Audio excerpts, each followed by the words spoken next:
You can't handle the truth.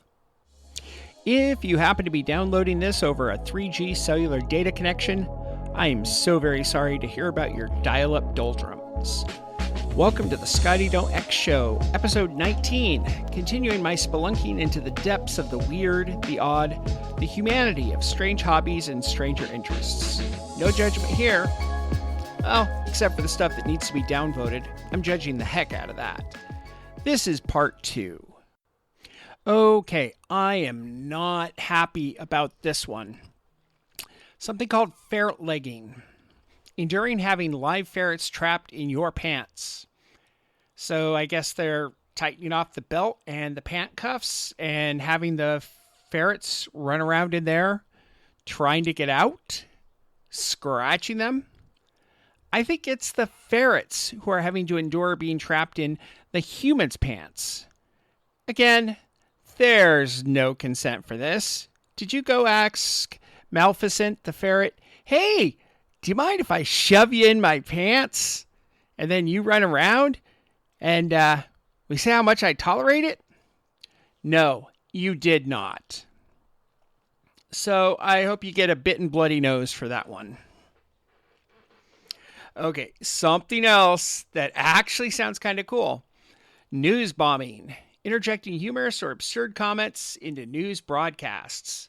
So I'm thinking you take a boring or dry newscast and then you put clips into it. Or maybe you take a historical broadcast. I know I want to do this with Paul Linnman and the whale story from the Oregon coast. Let's see if I can pull this off. Step 1, let's play a little clip about the history of the story to set it up. It It's a very special day. It is the 40th anniversary of the exploding whale down in Florence, Oregon, when a dread sperm whale washed up on shore, and the Oregon Highway Department decided they'd use dynamite to blow it up. Well, that was a great idea. Great idea until it wasn't. Now, let's news bomb the original story.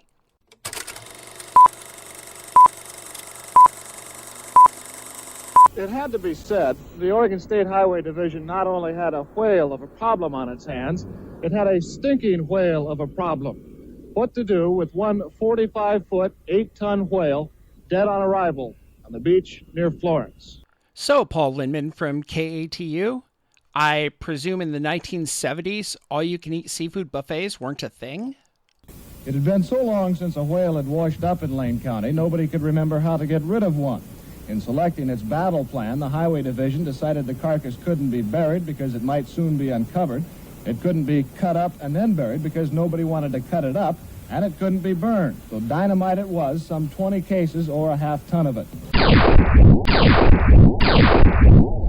The hope was that the long-dead Pacific gray whale would be almost disintegrated by the blast, and that any small pieces still around after the explosion would be taken care of by seagulls and other scavengers. I'm a scavenger, and I'm supposed to eat the humans' leftovers.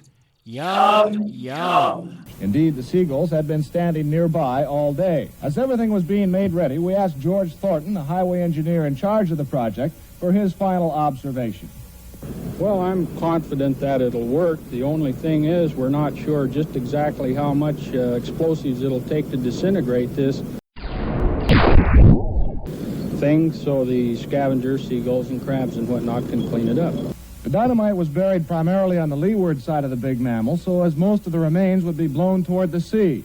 Oh, that's going to work out real well. Taters and land lubber newsmen, shortly to become land blubber newsmen, where the blast blasted blubber beyond all believable bounds.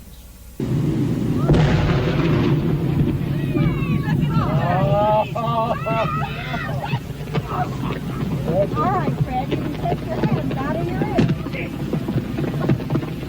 Here comes pieces of...